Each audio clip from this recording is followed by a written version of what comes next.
누가복음 22장 말씀으로 교제를 좀 나누겠습니다.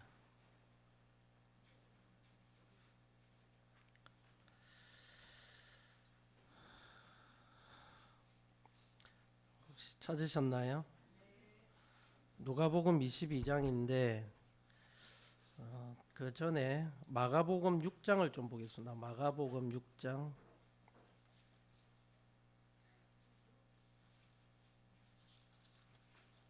마가복음 6장 7절에서 13절입니다. 읽겠습니다. 12 제자를 부르사 둘씩 보내시며 더러운 귀신을 제어하는 권능을 주시고 명령하시되 여행을 위하여 지팡이 외에는 양식이나 배낭이나 전대의 돈이나 아무것도 가지지 말며 신만 신고 두 벌 옷도 입지 말라 하시고 또 이르시되 어디서든지 누구의 집에 들어가거든 그곳을 떠나기까지 거기 유하라. 어느 곳에서든지 너희를 영접하지 아니하고 너희 말을 듣지도 아니하거든 거기서 나갈 때에 발 아래 먼지를 떨어버려 그들에게 전거를 삼으라 하시고. 여기까지 마음에 잠깐 두시고 본문으로 넘어오겠습니다. 누가복음 22장 35절로 37절까지 읽겠습니다. 35절입니다. 그들에게 이르시되 내가 너희를 전대와 배낭과 신발도 없이 보내었을 때에 부족한 것이 있더냐. 이르되 없었나이다. 이르시되 이제는 전대 있는 자는 가질 것이요 배낭도 그리하고 검 없는 자는 겉옷을 팔아 살지어다. 이렇게 되어 있습니다. 요 누가복음 22장은 마가복음 26장, 마태복음 26장, 또 마가복음 14장입니까? 그리고 요한복음 14장과 동일한 말씀입니다. 마가복음을 기록을 안 했네요. 마가복음 14장과 동일한 말씀입니다. 약간의 기자가 약간 다른 각도로 기록을 해둔 것 말고는 동일한 내용입니다. 이 22장이 제가 이제 제목을 하나 붙이자면 이 밤이 지나면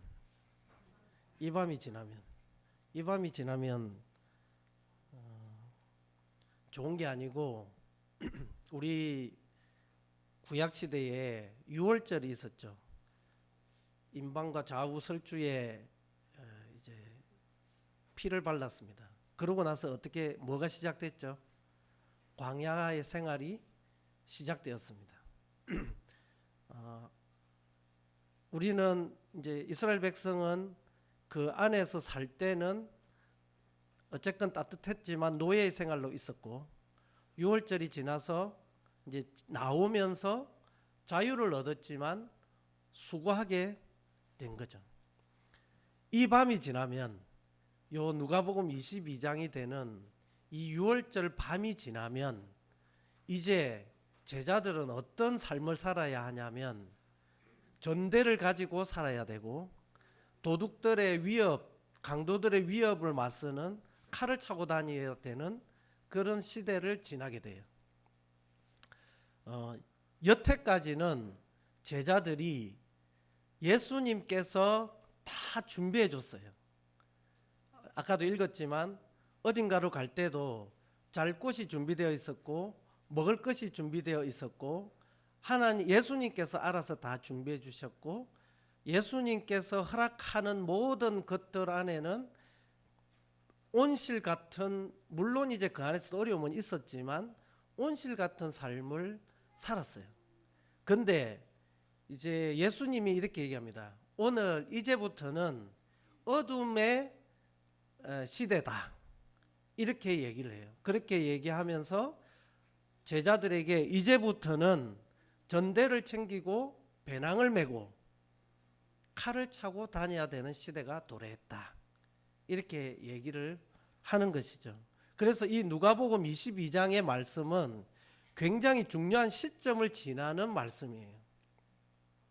우리가 예수님은 이제 22장 1절을 한번 읽어볼까요? 유월절이라 하는 무교절이 다가오매 대제사장들과 서기관들이 예수를 무슨 방도로 죽일까 궁리하니 이는 그들이 백성을 두려워함이더라. 12 중의 하나인 가룟 유다 유인 가룟인이라 부르는 유다에게 사단이 들어가니 이에 유다가 대제사장들과 성전 경비대장들에게 가서 예수를 넘겨줄 방도를 의논하며 그들이 기뻐하여 돈을 주기로 언약하는지라. 유다가 허락하고 예수를 무리가 없을 때에 넘겨줄 기회를 찾더라. 요게 이제 예수님은 알고 있었죠. 이 시대가 다가오고 있다. 내가 이제 6월절이 지나면 나의 때가 이제 내가 너희와 뭇 사람들을 위한 십자가에 달리는 그 일을 이제 거사를 치러야 되는 시대가 이제 곧 다가온다. 이렇게 이제 예수님은 알고 있었죠. 그리고 대제사장들과 그 사람들은 어떻게 해서든지 이 예수를 죽이고 싶어서 명절이 되기 전에 죽이고 싶은 거예요. 밀란이 일어나니까. 그래서 어떻게 해서든지 무슨 근거로 어떻게 트집을 잡아서라도 예수를 죽여야겠다. 이런 일들이 일어나고 있었습니다. 그래서 예수님은 7절 이하로 보면은 내가 너희와 이 마지막 유월절을 먹기를 원하고 원한다. 이렇게 얘기를 하는 거예요. 자, 하나 예를 들어 보겠습니다. 내가 이제 죽을 거예요. 제가 암 선고를 한번 받아봤죠. 그래서 제가 차 타고 가면서 우리 애들에게 어떤 유언을 남길지를 고민했어요. 이 많은 돈을 어떻게 처리할까? 아무도 안 웃네. 그건 아니었던가 보지. 이 많은 돈을 어떻게 처리하며 이 자식들에게 무엇을 남겨주고 갈 것인가? 이런 고민을 해봤어요. 실제로. 비밀번호를 알려줘야 되나? 죽기 직전에 알려줘야 되나? 이런 이제 고민도 해봤죠. 지금 예수님은 딱 이 시점인 거예요. 예수님의 입장에서는 요한복음을 딱 나중에 이제 한 14장부터 읽어보시면 한번 읽어보세요. 읽어보시면은 정말 철부지 제자들이에요. 제가 이걸 읽고 또 읽고 이쪽도 읽어보고 이쪽도 읽어보면은 제자들은 이 사건이 시간이 다가오고 있음을 전혀 인지하지 못해요. 여러분, 천국의 시대가 다가오고 있어요. 근데 우리는 여기에 젖어서 천국의 시대가 도래하고 있음을 인지하지 못해요. 제가 장담컨대 저를 비롯해서 여기 계시는 많은 분들이 정말 천국이 다가옴을 인지하고 사신 분들이 몇 안 된다고 저는 생각해요. 왜냐하면요, 그걸 인지하는 사람이면 이렇게 살지 않을 거예요. 아마 옛날 그 다미성교회 같이 다 팔고 정말 없이 재산을 파는 게 중요한 게 아닙니다. 돈이 없이 사는 게 신앙을 잘하는 게 아니에요. 돈 없이 다 내려놓고 사는 게 신앙을 잘 사는 게 아니에요. 어떻게 사는 거냐? 그 삶을 하나님께 드리는 삶이 잘 사는 삶인 거예요. 그러다 보니까 돈이 없어지기 마련인 거예요. 순서를 바꿔야 돼요. 돈이 없어서 하나님이 나를 축복하실 거야? 아닙니다. 그냥 고되게 살 뿐이에요. 내가 하나님을 위해서 내 청춘을 바치고 일생을 바쳐서 살다 보니 벌 수 있는 노력을 못하니 돈이 없는 건 당연한 거잖아요. 그 삶을 하나님께서 축복하시는데 약간 다르게 같지만 어쨌거나 이 제자들이 이 지금 누가복음을 기준으로 했을 때 53절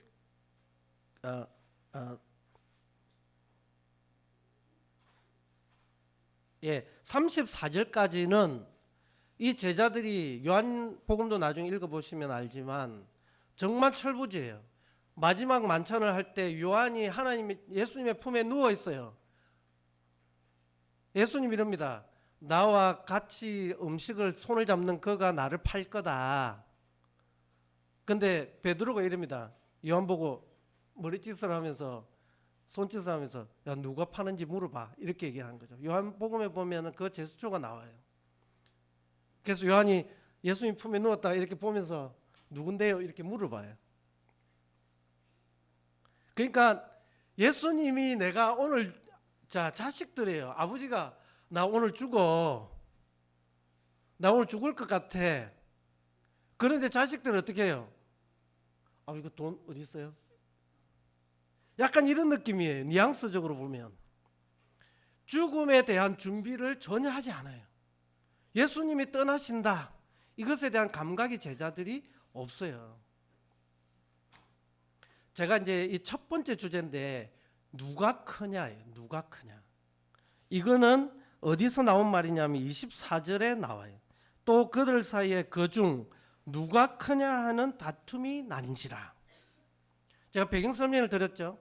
지금 예수님은 오늘 밤 나를 칼로 나를 잡으러 올 거야. 그래서 나는 너희들과 마지막 만찬을 하고 싶어. 그리고 요한복음 14절로 보면 17절까지 제자들에게 당부 또 당부 정말 귀한 말씀들을 빨간 글씨밖에 없잖아요. 우리 신약을 빨간 글씨로 표시할 수 있게 해놨기 때문에 예수님이 내가 죽고 났을 때 너희들이 얼마나 잘 살아야 되는지에 대해서 예수님이 당부하고 있어요. 근데 제자들은 그 사이에 어떤 일이 일어났냐면은 예전에 있었던 것처럼 누가 크냐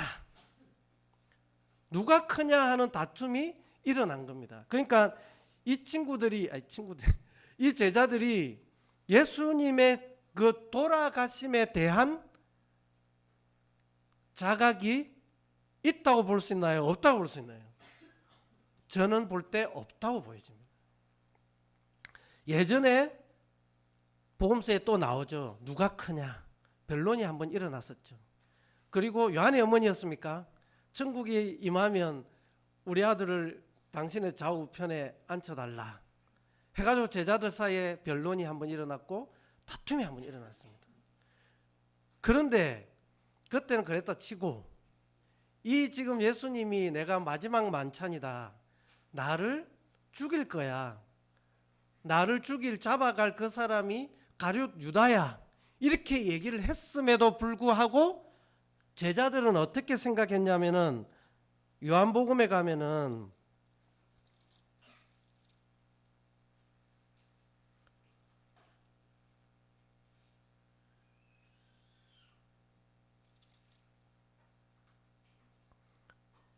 무슨 뜻인지를 몰라요. 그래서 아마 가룟 유다가 돈을 맡고 있었으니까 뭔가 그 구제를 하려고 저러나 이렇게 생각하고 있는 것입니다. 동상이몽을 꿈꾸고 있는 것이죠.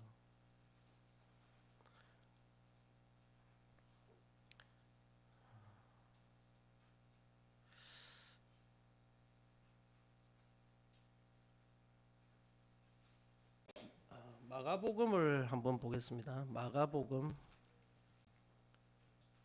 9장입니다. 마가복음 9장.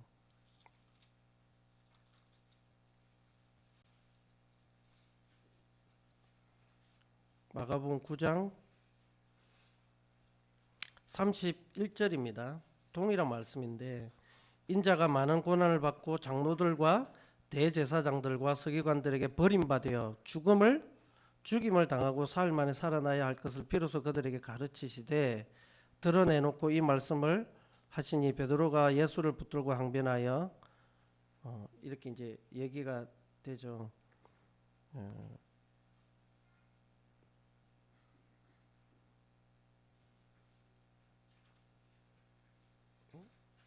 잠깐만요.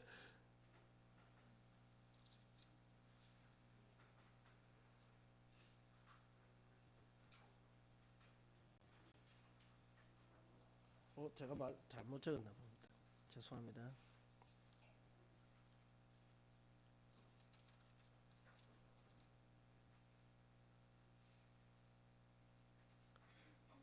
구절을 잃어버렸습니다. 이제 이렇게 표현하고 있습니다. 예수님이 첫째가 되고자 하면 뭇 사람의 끝이 되며 뭇 사람을 섬기는 자가 되어야 하리라. 누가복음 9장 46절이네요. 죄송합니다. 누가복음 9장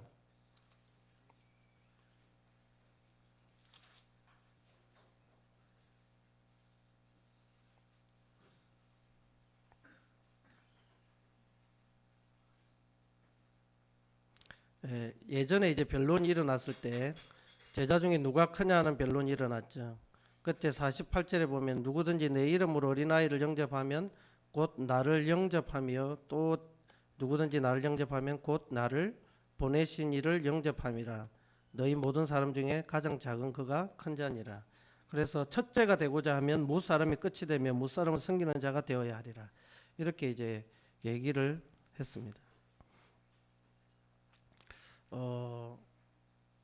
여기서 제가 이제 읽다가 교훈으로 삼은 부분이 뭐냐면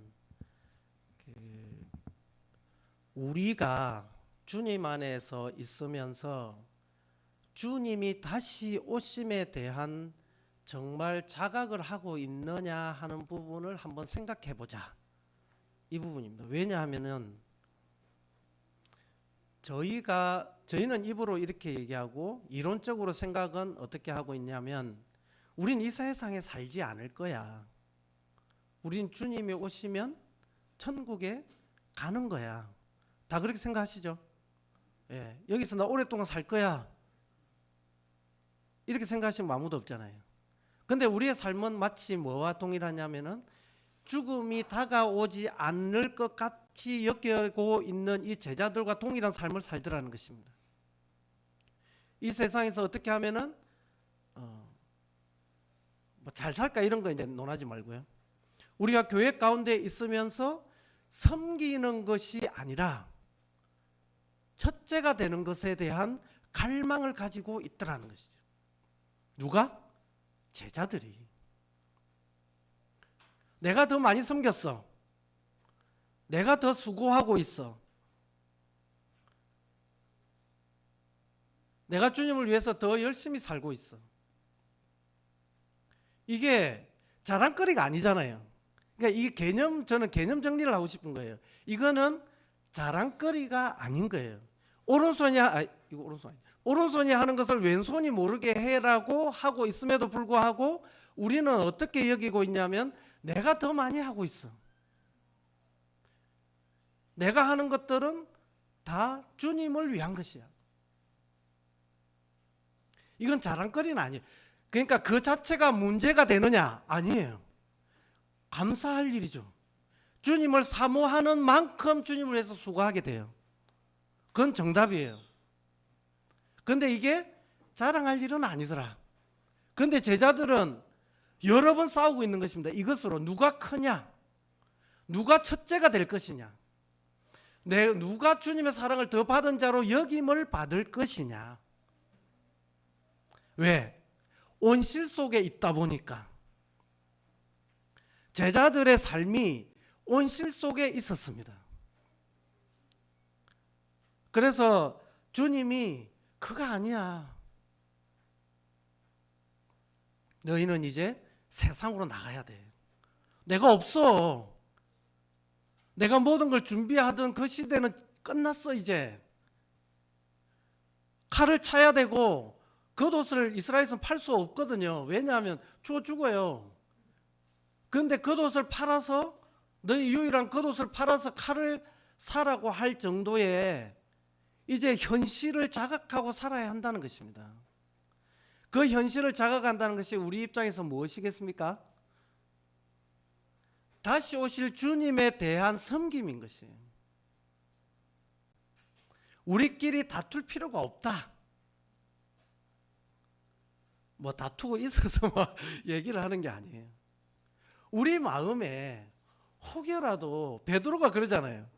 나중에 자기는 막 이제 목숨도 바칩니다. 막 이렇게 얘기하잖아요. 천국도 따라가고 지옥도 따라가겠습니다. 막 이렇게 얘기해요. 아마 제일 변론이 많았던 사람들이 요한과 베드로가 아니었을까? 가서 한번 물어봐야죠. 그러니까 유리 온실 같은 환경에서 제자들이 있다 보니 거기에서 먹고 사는 문제가 해결돼 있었어요. 주님 안에서 그리스도가 해결해 줬어요. 오병이어로 해결해 줬잖아요. 어디에 예배를 드리고 나 예배를 드리고 싶어 너희들이랑. 그러니까 여기 22장에도 예수님이 어떻게 했냐면은 누가복음 22장에도 거기 가면 사람들이 있어. 10절에 보면은 보라 너희가 성내로 들어가면 물 한 동이를 가지고 가는 사람을 만나리니 그가 들어가는 집으로 따라 들어가서 그 집 주인에게 이르되 선생님이 네게 하는 말씀이 내가 내 제자들과 함께 유월절을 먹을 객실이 어디 있느냐 하시더라 하라. 그래서 다락방을 미리 준비해 놓으셨죠. 그러니까 이런 삶을 살았어요. 제자들은 예수님을 따라다니는 그 삶이 쉬웠다는 걸 얘기하는 것이 아니라 주님께서 다 준비해 놓으신 삶을 살고 있는 것입니다. 제가 이걸 비유적으로 우리에게 어떻게 적용해 볼 것인가를 고민했을 때 우리는 아직도 이론적이라는 것입니다. 천국이 우리에게 실제로 와닿지 않았을 때 어떤 일이 발생하냐 하면 누가 크냐를 따지는 것처럼 내가 지금 하고 있는 것들이 마치 나타내어야 하는 일인 것처럼 그렇게 될 수 있다. 그러니까 뜻과 행동이 와전되고 곡해되어서 잘못된 신앙을 할 수 있다. 이게 이제 요 하나로 배워볼 부분이 아닐까 그 생각을 하게 됩니다.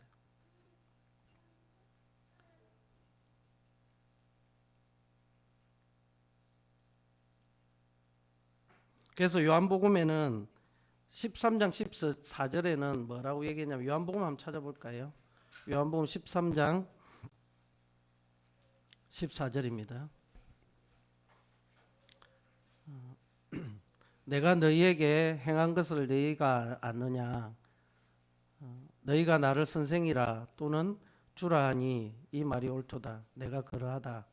내가 주와 또는 선생이 되어 너희 발을 씻었으니 너희도 서로 발을 씻어주는 것이 옳으니라. 이게 연대기 성경으로 보면은 그 다툼이 있고 난 이후에 이제 요한복음서가 이렇게 나오는 걸 이제 이게 맞다고 보고 그러면 예수님이 거기에 관련된 말씀을 하시지 않았을까라는 생각을 합니다. 내가 너희에게 행한 것 같이 너희도 행하게 하려 하여 본을 보였노라. 그러니까 누가 크냐 할 것이 아니라 서로가 섬기고 발을 씻기는 그 작업을 해라. 이 얘기인 것입니다. 13장 34절입니다. 새 계명을 너희에게 주노니 서로 사랑하라. 내가 너희를 사랑한 것 같이 너희도 서로 사랑하라. 너희가 서로 사랑하면 이로써 모든 사람이 너희가 내 제자인 줄 알리라. 그러니까 우리가 주님 안에서 교회 생활을 하는 이유는 뭡니까? 우리가 제자인 줄 알게 하기 위해서죠. 그래서 사람들이 오게 하기 위해서인 거잖아요. 그래서 그 사람들도 하나님의 제자가 예수님의 제자가 되게 하기 위한 행동을 우리가 하기 위한 것입니다. 그래서 그런 관점에서 보자면 누가 크냐를 논할 것이 아니라 서로의 발을 씻기고 예수님을 닮아가고 서로 사랑하는 그 행위를 통해서 모든 사람들이 제자인 줄 알고 또 다른 사람을 나게 하는 그런 일을 하라. 이게 이제 그 제자들에게 당부했던 이야기인 것 같습니다. 그리고 이제 두 번째가 뭐냐면요.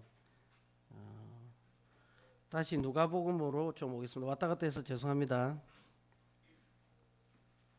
그래서 전대를 이제 가지라 이렇게 얘기하고 39절에 누가복음 22장 39절을 가시면 여호와께서 이제 예수님께서 감람산으로 가십니다.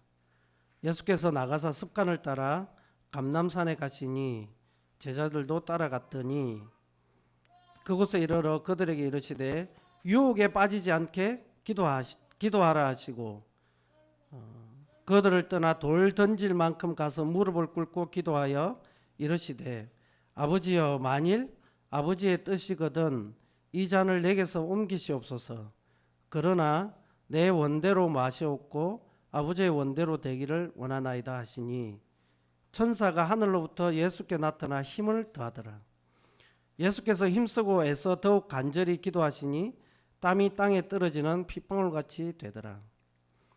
기도 후에 일어나 제자들에게 가서 슬픔으로 인하여 잠든 것을 보시고 이르시되 어찌하여 자느냐 시험에 들지 않게 일어나 기도하라 하시니라.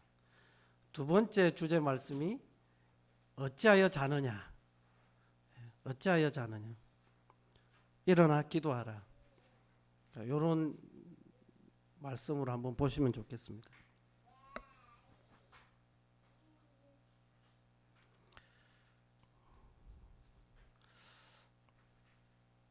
예수님의 이 갈보리산, 그러니까 감람산에서 기도했던 내용이 뭐겠습니까? 예수님은 이제 십자가에 돌아가실 걸 알아요. 그래서 가서 기도했던 내용이 어떤 거였겠습니까? 그것을 어디서 엿볼 수 있냐면은 요한복음 17장에 가면 요한복음 17장 1절에 보면 예수께서 이 말씀을 하시고 눈을 들어 하늘을 우러러 이르시되 아버지여 때가 이르렀사오니 아들을 영화롭게 하사 아들로 아버지를 영화롭게 하게 하옵소서. 내가 이제 예수님께서 하나님의 뜻을 행할 건데 내가 어떻게 하나님의 뜻을 잘 이루어서 하나님께서 사람들의 죄를 용서하고자 했던 그 목적, 이것을 잘 이룰 수 있을 것인가? 그래서 하나님을 영화롭게 할 것인가에 대한 목적이 있었습니다. 그래서 예수님께서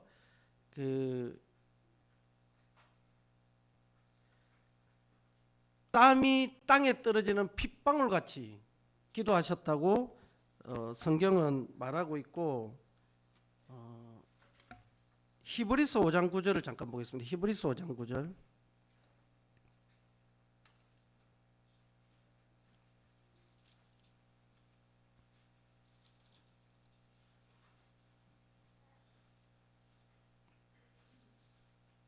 아, 5장 7절입니다. 그는 육체에 계실 때에 자기를 죽음에서 능히 구원하실 이에게 심한 통곡과 눈물로 간구와 소원을 올렸고 그의 경건하심으로 말미암아 들으심을 얻었느니라. 심한 통곡과 눈물로 하나님께 간구했다는 것을 우리가 볼 수 있거든요. 여기에서 왜 예수님이 그렇게 심한 통곡과 눈물로 하나님께 간구했을까요? 그러니까 두 가지죠. 하나는 나를 통해서 하나님께서 영화롭게 되시기를, 그러니까 하나님께서 뜻하시는 바 십자가의 그 세상죄를 지고 가는 이 모든 일에 대해서 내가 잘 할 수 있도록. 그 다음에 요한복음을 통해서 비추어 볼 때 알 수 있는 것이 뭐냐면은 제자들이 잘 이겨나갈 수 있기를.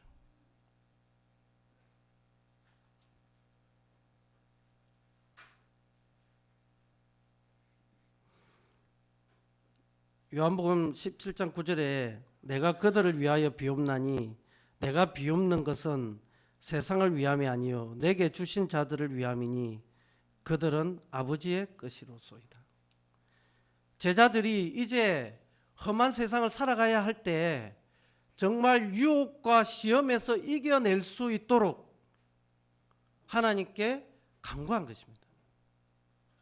그래서 누가복음 22장에 보면은 뭐 마태복음, 마가복음, 누가복음 할 거 없이 다 뭐라고 했냐면은 기도하라 그랬잖아요. 인기척이 느껴질 만큼, 돌 던질 만큼 거리에서 기도하라 그랬어요. 어두우니까 내 인기척이 느껴질 그 돌 던질 만한 거리에서 무릎 앞에서 너희들도 기도하라. 근데 눈꺼풀이 무거워서 이렇게 돼 있거든. 눈꺼풀이 무거워서 피곤해서 제자들이 잔 겁니다. 예수님은 지금 자신이 해야 될 일과 제자들을 걱정하는 마음으로 심한 통곡과 눈물로 하나님께 간구하고 있는데, 이 베드로와 요한은 어떻게 하고 있냐면은 그 예수님을 위해서 기도해 주지 못하고 유혹에 빠지지 않게 기도하라, 시험에 들지 않도록 기도하라, 이렇게 얘기했는데 이들은 어떻게 했냐면은 그냥 잔 거예요. 물론 피곤했겠죠. 그 피곤을 뭐 전혀 이렇게 플러스 요인으로 삼지 않을 수는 없죠. 그렇지만 지금 어떤 상황입니까? 절체절명의 순간이잖아요. 우리가 정말 우리에게 필요한 한 순간에 잠을 안 잘 수 있지 않나요? 그런데 그런 순간으로 인지하지 못했다, 이렇게 보여지는 것이죠.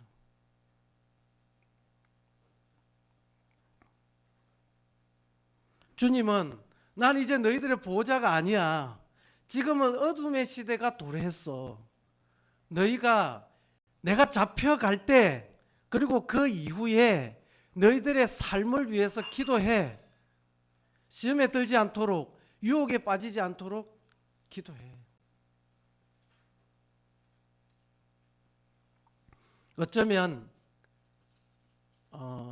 베드로와 요한이 그 예수님이 잡히던 그 순간이 예수님이 없고 어둠의 시대가 도래한 첫 번째 시험 때였어요. 근데 어떤 결과가 나왔냐 하면요, 예수님을 잡으러 가룟 유다가 오잖아요. 그래서 어떻게 했습니까? 베드로가 우리가 잘 알고 있듯이 칼로 말고의 길을 잘라버렸잖아요. 저는 곰곰이 생각해 봤습니다. 치유하시는 예수님, 그거는 인정이 돼요. 그러면 베드로가 칼을 들어서 말고의 길을 자른 것은 우리가 봤을 때 합당하냐? 합당하게 보입니까? 많은 고민을 해봤습니다. 이렇게 맞아? 이렇게 하는 게 맞아? 저는 아니라고 결론을 내렸습니다. 왜냐하면 예수님께서 이것까지 참으라 이렇게 얘기하죠. 바로 뒤에 이것까지 참으라. 베드로가 칼을, 자기가 가지고 있는 칼을 꺼내서 그 군인의 귀를 자르는 것은 예수님께서 원한 방식이 아니었습니다. 그래서 시험에 들지 않도록 일어나 기도하라고 얘기한 것입니다. 여러분, 적용을 한번 해볼까요? 우리가 매일 아침에 눈을 뜹니다. 여러분들 기도하십니까? 내가 이 세상 가운데 나가서 예수님의 방식으로 사람들을 대할 기도를 하시냐는 거예요. 여러분들 어떻게 행동하시죠? 일반적으로 옛날의 습관을 따라 행동하시지 않나요? 고함 지르고 혼내고, 우리가 사회 규범이 준하는 제일 합당한 방식으로, 그렇지만 예수님은 원하지 않는 그 방식으로, 나 때는 말이야, 우리가 사회생활을 함에 있어서 매일매일이 요 상황이라고 생각이 들어져요. 매 순간순간이 이 순간에 놓인다고 보아집니다. 왜? 이제는 하나님의 보호하심이, 예수님의 보호하심이 없어요. 없어요라고 말하면 좀 그렇지만 순간순간 이미 미리 준비해 놓은 사항이 아니라는 것입니다. 광야는 예수님이 불기둥과 구름기둥으로 우리를 인도해 주시지만 끌고 가야 되는 거예요. 자기가 구루마를 굴르고 걸어가고 판단하고 우리의 삶은 어떨까? 이게 우리에게 어떤 교훈을 줄까? 이게 성도들과 같이 나눠 볼 만한 주제이지 않을까? 예수님은 이것까지 참으라. 너의 방식이 아니야. 내가 그러라고 기도하라고 한 거잖아. 그렇게 옛날 방식대로 옛날에 화 잘 내는 사람이 화내는 방식으로 돌아갈 것 같으면 내가 너희들을 왜 기도하라고 하냐. 손쉬운 방법을 택할 것 같으면 왜 내가 예수 그리스도의 방법으로 살아라고 너희들을 불렀겠냐. 그 얘기인 것입니다. 제자들이 다 도망갔어요. 이건 시험일까요? 유혹일까요? 전 유혹이라고 봐져요. 갈까? 니도 가네? 나도 갈까? 예수님이 요한복음에 어느 정도 친절하시냐면요. 너희가 누구를 찾느냐? 두 번 묻죠. 그러니까 마지막에 뭐라 했냐면 나사렛 예수다 이렇게 얘기하니까 저 제자들은 갈 수 있게 허락해다오 이렇게 얘기해요. 그래서 제자들이 하나도 안 남고 다 도망갔습니다. 왜? 구약에 이미 나를 버릴 거라고 선언되어 있었거든요. 그래서 그 말씀을 응하게 하기 위해서 제자들이 다 도망갔습니다. 그런 거 좀 앙해도 되는 거 아닌가?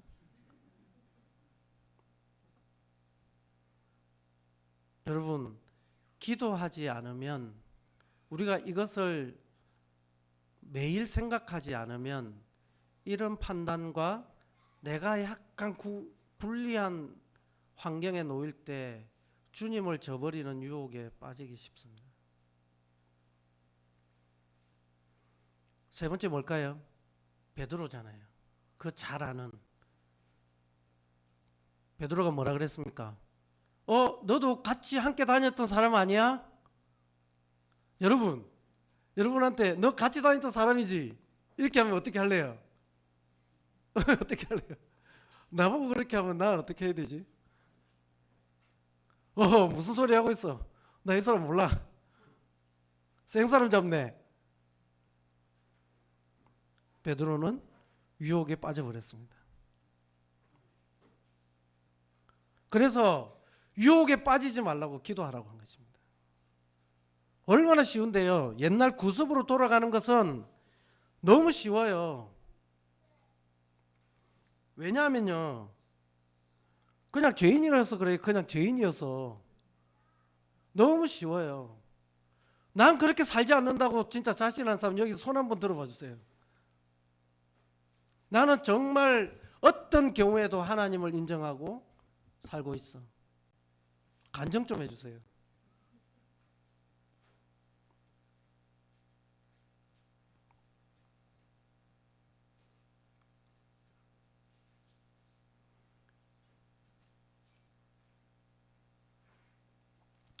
(53절입니다) 내가 날마다 너희와 함께 성전에 있을 때에 예수님이 내게 손을 대지 아니하였도다. 예, 잡으러 온 이 사람들이 성전에 계속 같이 있었어요.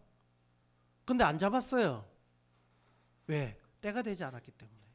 근데 예수님이 그것을 허락하시고 그러나 이제는 너희 때요 어둠의 권세로다.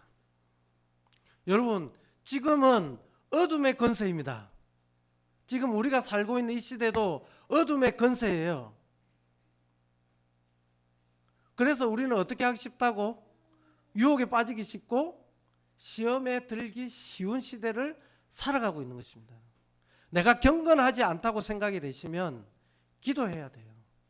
그리고 그것을 곧바르게 하기 위해서 노력해야 돼요. 시골에 못 쓰는 못이 많았어요. 그래서 아버지가 저한테 항상 이렇게 수북 쌓아줘요. 그러면 어떻게 하는 줄 압니까?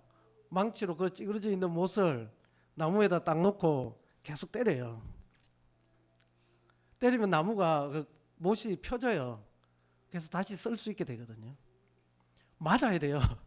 통통통통. 곧바르게 되기 위해서는 돌이켜야 돼요.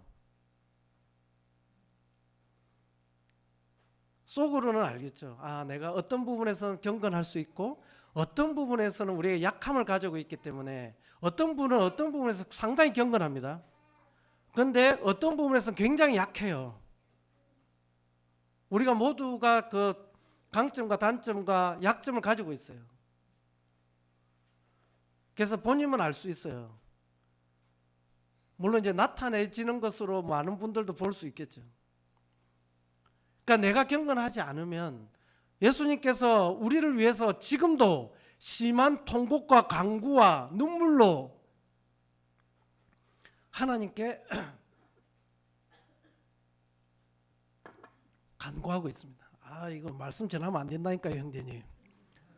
제가 목이 안 좋아가지고 참고해 주세요.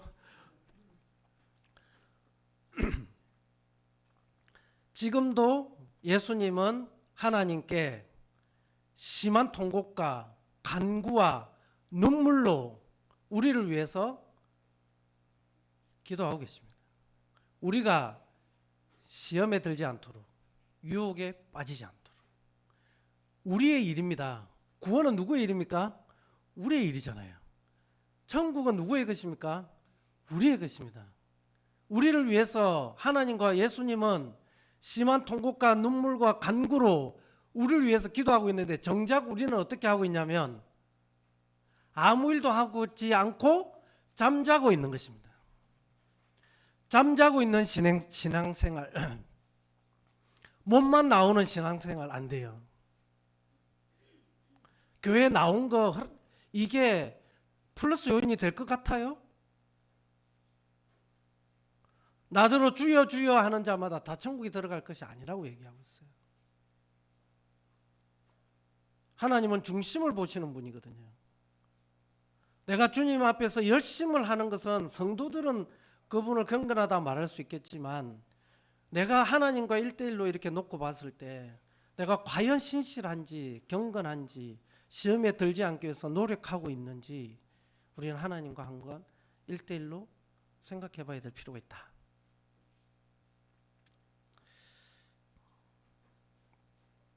예, 시간이 많이 되었습니다.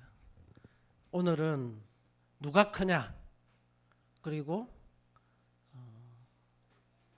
어찌하여 자느냐 일어나 기도하라.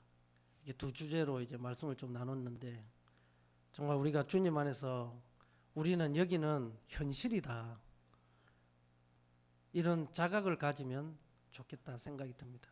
그래서 섬기는 자가 큰 자고 천국에서 높임을 받을 자라는 것을 우리가 알고 서로 사랑하라는 계명 안에서 정말 그 크다, 내가 첫째 된다 이런 개념이 없이 정말 서로 사랑하는 그런 감각을 좀 가지면 좋겠고, 두 번째는 주님은 지금도 우리를 위해서 기도하신다. 여기는 하나님이 다 준비해 주는 곳은 아니다. 현실이고 광야다. 그래서 시험에 들지 않도록, 유혹에 들지 않도록 기도하라 그러죠. 내가 내 건 기도할게. 네 건 네가 기도해. 그래서 기도하고 노력하고 주님 안에서 더욱 경건해질 수 있는 저희가 되었으면 좋겠습니다. 22장을 보다가 같이 교제를 나누면 좋겠다 싶어서 나눴습니다. 일단 말씀으로 받으시면 좋겠습니다. 기도드리겠습니다.